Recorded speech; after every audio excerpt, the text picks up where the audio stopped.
দক্ষিণ এশিয়ায় ক্রিকেট শুধু একটি খেলা নয়, এটি অর্থনীতি, কূটনীতি, প্রভাব বিস্তার এবং ক্ষমতার প্রতীক। মাঠের বাইরে নেওয়া সিদ্ধান্তগুলোই অনেক সময় মাঠের ফলাফলের চেয়েও বেশি গুরুত্বপূর্ণ হয়ে ওঠে।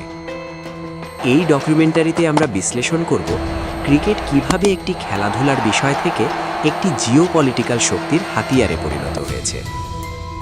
2014 সালে বিশ্ব ক্রিকেটে একটি বড় কাঠামোগত পরিবর্তন আসে।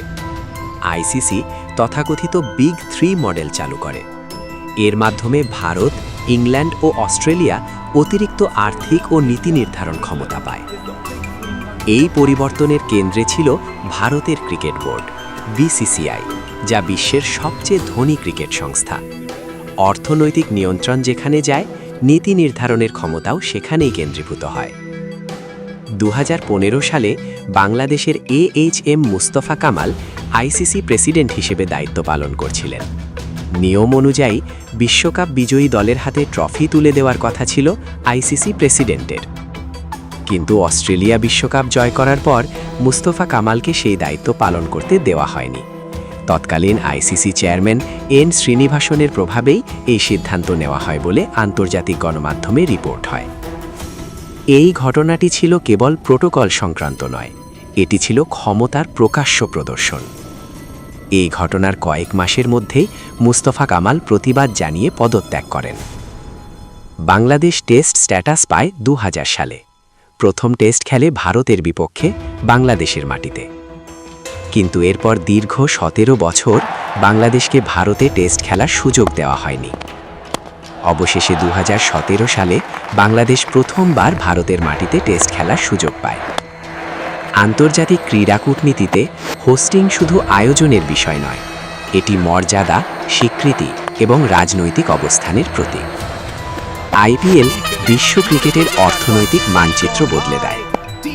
ব্রডকাস্ট রাইটস, স্পন্সরশিপ এবং বিজ্ঞাপন আয়ে ভারত পরিণত হয় বিশ্ব ক্রিকেটের আর্থিক কেন্দ্রে। এই আর্থিক আধিপত্য থেকেই আসে সূচি নির্ধারণের ক্ষমতা, ভেন্যু প্রভাব এবং আইসিসিতে নীতি নির্ধারণে শক্ত অবস্থান। আধুনিক ক্রিকেটে অর্থ মানেই ক্ষমতা।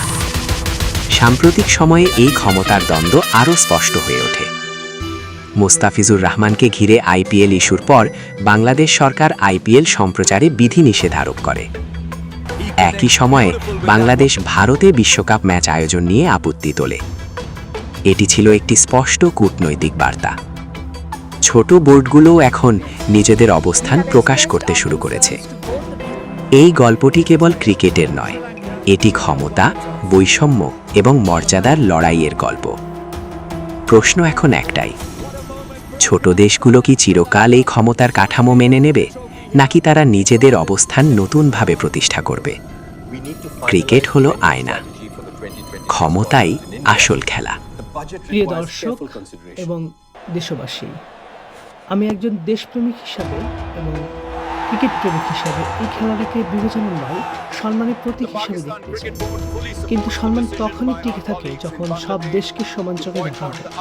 বাংলাদেশ কারো প্রেরণা চায় না, বাংলাদেশ চায় সাম্যতা, ন্যায্যতা ও পারস্পরিক সম্মান।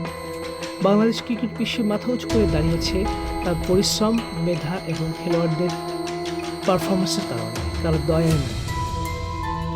এই ডকুমেন্টের উদ্দেশ্য অভিযোগ নয়, এই ডকুমেন্টের উদ্দেশ্য প্রশ্ন তোলা, কারণ প্রশ্ন ছাড়া সমতা আসে না। ভারতের আধিপত্য দিন দিন বেড়েই চলেছে। হয়তোবা সরাসরি হস্তক্ষেপ করতে পারছে না, কিন্তু বিভিন্ন দিক দিয়ে তারা বাংলাদেশকে অনেক রূঢ় করছে। এর ফল ভারতকে ভোগ করতে হবে, কারণ ভারতের কোনো প্রতিবেশী পছন্দ করে না, ভালো চোখে দেখে না, কারণ ভারত নিজেই তার ফাঁদে পড়ছে। ভারত তার প্রতিবেশীদের দাস বানাতে চায়, যা আধুনিক বিশ্বে কখনোই সম্ভব নয়।